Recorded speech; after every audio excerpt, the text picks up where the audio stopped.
This case is a disgrace to our country, to the state of New York. Never seen anything like it. His fate will soon be in the hands of the jury, but not before they take a 7-day vacation. Our next two guests were in the courtroom yesterday. Jonathan Turley, Fox Business correspondent Lydia Hu, and good morning to both of you. Good morning. Terrific work down there. I had a little bit of jealousy. You know, you guys were down there in the middle of the action. I'm going to point out a story. This is from Alan Dershowitz, a story that I think has been largely overlooked. Okay, let me set it up for you. The judge had a problem with Bob Costello. He wasn't happy with him. He was giving him the side eye or whatever the judge said. The judge cleared out the courtroom, or tried to. And the press reporter said, wait, this is a public place. It's all in the transcript. And Dershowitz is one of the reporters who stayed behind. This is what he wrote. I was inside the court when the judge closed the Trump trial, and what I saw shocked me.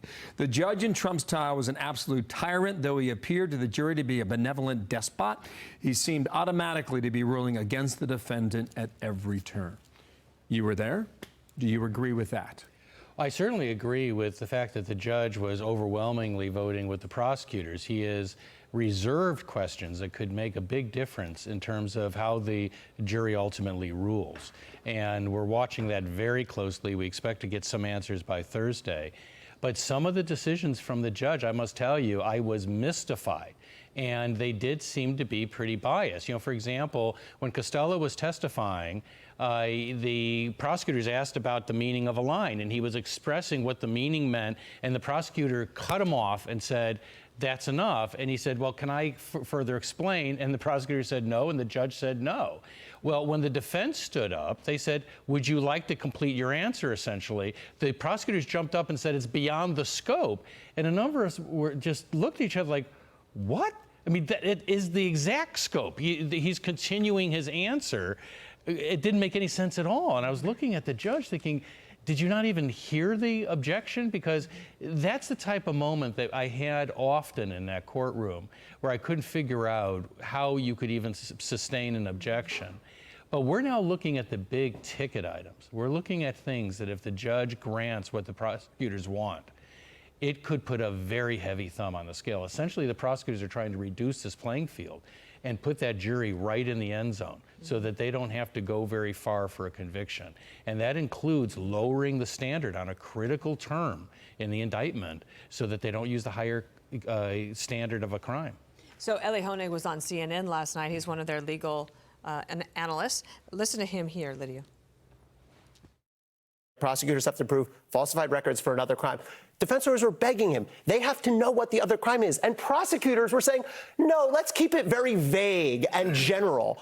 It's a bizarro world. I know that there is some aggressive reading of the New York statute that says, well, the jury doesn't really have to know what the other crime is. But to me, that suggests that the DA's office is hell-bent on getting the conviction now and worry about the fallout later. And I think one of the reasons, Lydia, that they want that is political, because if that happens, forever the media will be told by their editors, you have to write convicted felon and former President Donald J. Trump. And after that, they don't care. Yeah, that's exactly right. And I think, you know, and it's sitting through the charging conference yesterday. You know, we were there for that afternoon meeting that lasted a couple of hours.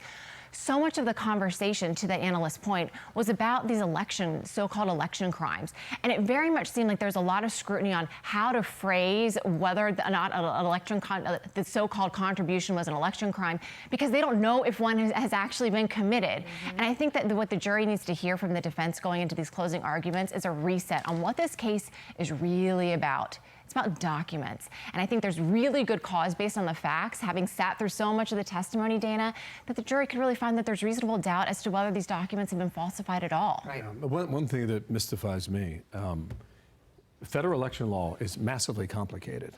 That's what everybody's been telling us. And you had the witness on federal election law who used to he ran the organization, and the judge said you can't testify. You know, I think the problem with that ruling, a lot of judges don't like having experts come on and tell the jury what the law is because they consider that their domain. The problem with that ruling is that we needed Smith because the judge hadn't fulfilled his responsibility. He'd allowed this entire trial to constantly have these references to campaign violations from the prosecutors, from Cohen, from Pecker. This jury has heard over and over again that there are campaign violations. There are no campaign violations here. I don't consider it a close question, neither does Smith.